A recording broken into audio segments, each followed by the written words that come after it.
Can you tell me a little background on SFC? So, Schoenbaum Family Center is the name of our building here. It houses a couple different groups.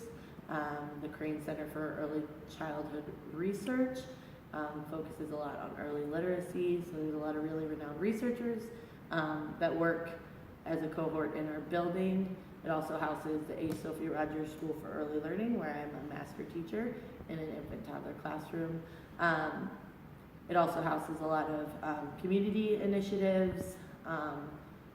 Generally, everything that is housed here is based on early childhood education, supporting families in the neighborhood, supporting parents and everything that they need. We are a building that is focused on research, practice, and policy. So finding out the best research, applying it to actual education of children, and then what that can do to add to policy for our state and beyond. You mentioned you worked with infants and toddlers. How do you plan and provide activities to meet all the child's needs? It's very important to use observation when you're working in an infant and toddler classroom. So we do a lot of, initially before they come into our classroom, we find out a lot about their family life, their home situation, where they're coming from, their cultural background, religious preferences, a lot of things to kind of give us a basis of where to build. And then we also do a lot, everyone here is pretty well versed in child development. So we use what we know about what helps children learn the best and tie it into the early learning standards for the state of Ohio. And we plan out open-ended activities that allow the child to kind of lead the play. So the child directs us in the way that they best use the idea, which makes it a lot easier to plan an idea that a 3.5-year-old and a 6-month-old can also both benefit from. So a lot of it comes down to observation in the classroom, figuring out what the children are interested as a group and in small groups and as an individual, and then planning our activities around that. Can you give some examples about how you use parents and the community in your planning process? We like to say that this is as much our classroom as it is the parents and the families in the school. So we try to make sure that every day we're talking to parents at pickup and drop off. They always have our contact information so they can get a hold of us during the day.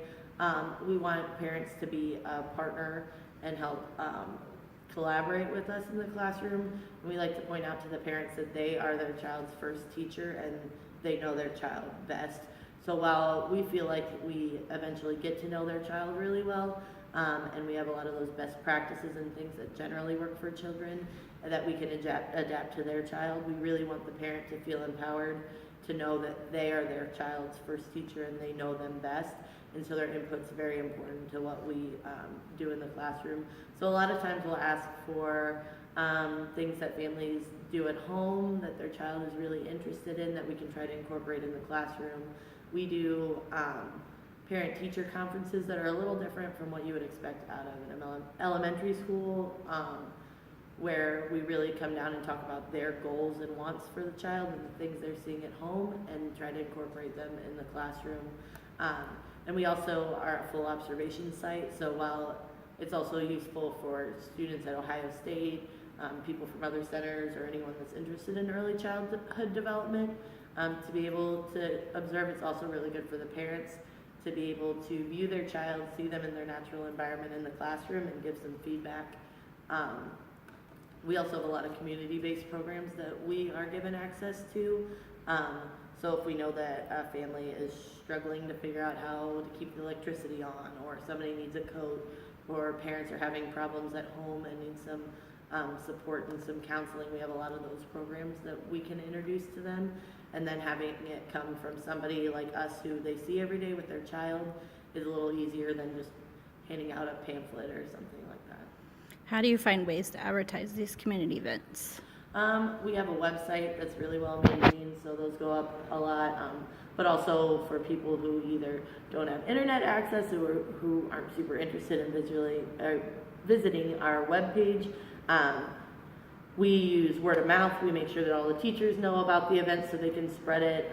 We always make flyers that we can hang up and hand out. We have a professional development director who does a lot of parent professional development, and she does a lot to advertise to the classrooms and the parents to let them know what's going to be made available. And they just have us really try to target parents that we think could benefit the most from those services and really let them know when it's happening and try to make that time accessible to all families.